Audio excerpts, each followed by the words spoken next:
Before starting reading this story, I will discuss a quote in English. Always have an attitude of gratitude.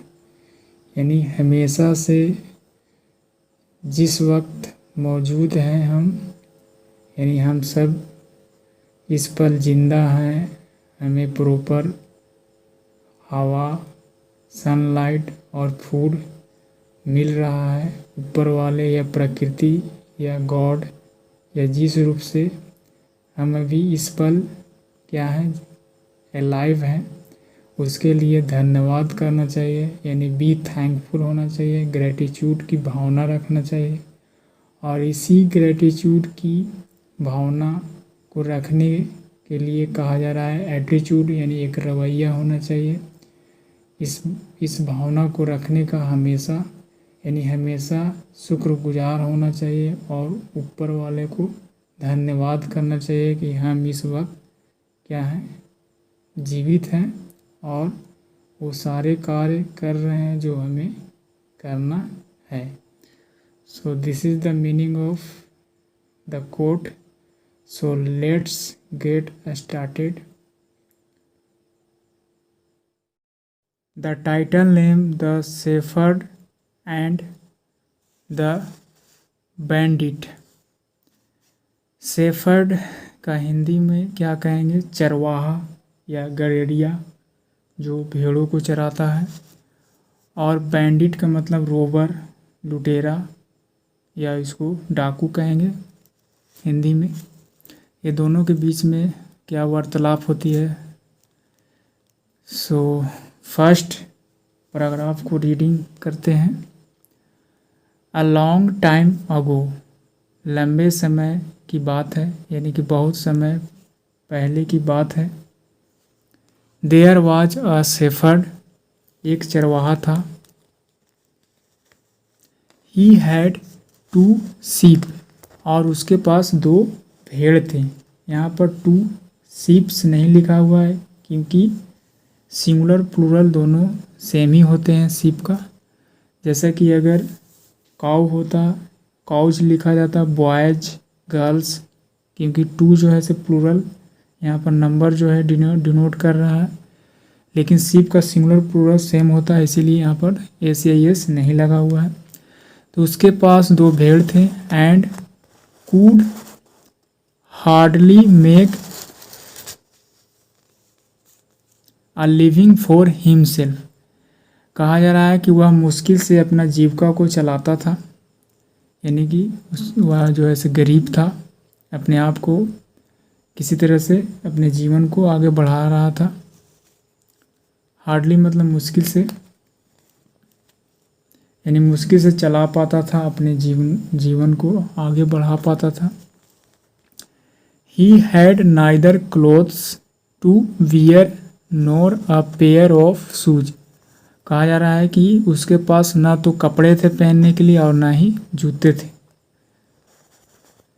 Next paragraph है now, अब क्या हुआ कि one day, एक दिन, as he was watching his sheep graze, जैसा कि वह क्या कर रहा था, निगरानी कर रहा था, देख रहा था अपने भेड़ को चरते हुए।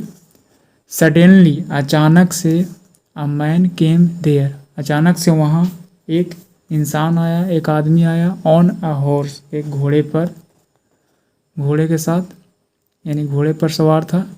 ही was a very notorious bandit, और वह जो आदमी था वह बहुत ही कुख्यात लुटेरा था, यानी कि डाकू था।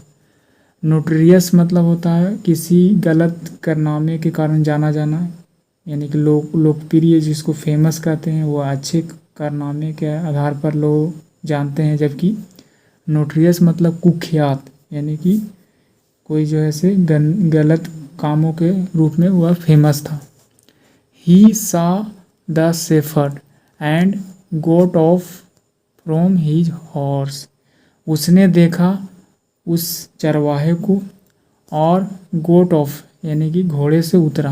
गेट ऑन का मतलब चढ़ना होता है, गेट ऑफ मतलब उतरना, यानी अपने घोड़े से उतरा। He said to the shepherd, और उसने कहा, चरवाहे को कहा, you seem to be a poor shepherd, यानी कि तुमको देखकर मतलब ऐसा लगता है, सीम मतलब प्रतीत होना, तुम्हें देखकर मतलब ऐसा प्रतीत होता है कि तुम एक क्या हो, गरीब चरवाहे हो।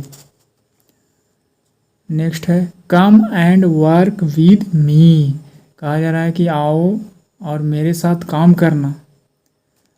I will give you clothes and shoes, और मैं तुम्हें क्या दूंगा, कपड़े और शूज यानी कि जूते दूंगा, यानी कि हमारे साथ चलो काम करना, मेरे यहाँ रहना, और तुम यहाँ से मतलब छुटकारा पा लोगे, और तुम्हें मतलब प्रोवाइड किया जाएगा कपड़ा को, पहनने के लिए कपड़े नहीं थे उसके पास, और जूते। You will not have to worry for your livelihood, और साथ ही साथ क्या बोला, यानी कि उस बैंडिट जो था घोड़े पर से सवार था, उसने क्या बोला है कि तुम्हें करना नहीं पड़ेगा, यानी चिंता नहीं करना पड़ेगा। वरी मतलब चिंता करना, फॉर किसके लिए, योर लाइवलीहुड, यानी कि अपना जीविका चलाने के लिए जो भी डेली लाइफ में आवश्यकताएं हैं, खाने पीने पहनने का, वो सब पूरा किया जाएगा, यानी कि वह देने के लिए तैयार था। एट दिस, इस पर, द शेफर्ड स्माइल्ड, यानी इस पर क्या हुआ, चरवाहा क्या हुआ, मुस्कुराया, एंड रिप्लाइड, और उत्तर दिया, though your offer is tempting yet I will refuse, हालांकि, दो यानी हालांकि तुम्हारा जो प्रस्ताव है, तुम्हारा जो ऑफर है आकर्षक है, लुभावना है, फिर भी मैं रिफ्यूज कर रहा हूँ, मतलब मैं रिफ्यूज करूँगा। इसको रिफ्यूज किया यानी कि माना करना, इस प्रस्ताव को मतलब वह जो है से ठुकरा दिया। आई एम कंटेंट, मैं संतुष्ट हूँ। बीइंग अ पुअर शेफर्ड, यानी कि मैं एक गरीब चरवाहे के रूप में ही मैं संतुष्ट हूँ।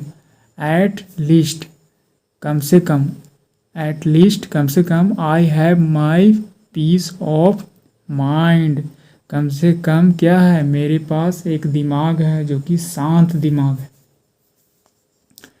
Which you do not have, जो कि तुम्हारे पास नहीं है। हियरिंग दिस, यह सुनते हुए, यानी यह सुनकर, द बैंडिट वाज स्टन्ड, यानी कि जो लुटेरा था, जो डकैत जिसको कहेंगे, वह क्या हुआ, डाकू जो है से स्टन्ड हो गया। स्टन्ड मतलब हो गया स्तब्ध, मतलब अचंभित में हो जाना, स्तब्ध रह गया, सुनकर हैरान रह गया।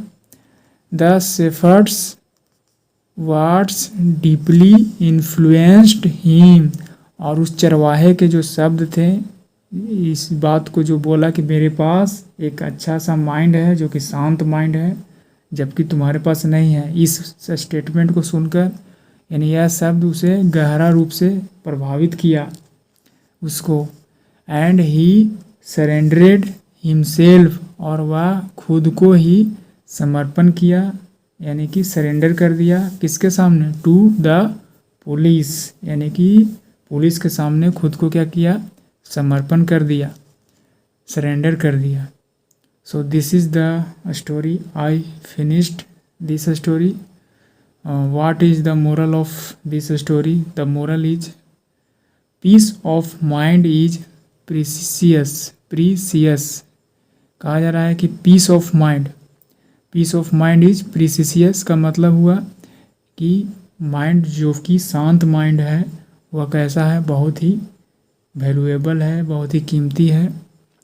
शांत माइंड, बहुत ही क्रिएटिविटी उसमें होती है, किसी भी बड़े से बड़े टास्क को एक शांत माइंड ही उसको पूरा कर सकता है, इसीलिए शांत माइंड बहुत ही कीमती होता है, ऐसा इस स्टेटमेंट के मीनिंग होता है, यानी कि मीनिंग है। So this is the meaning of the moral. यानी कि किसी भी बड़े से बड़े काम को करने के लिए माइंड का शांत होना बहुत ही ज़रूरी है।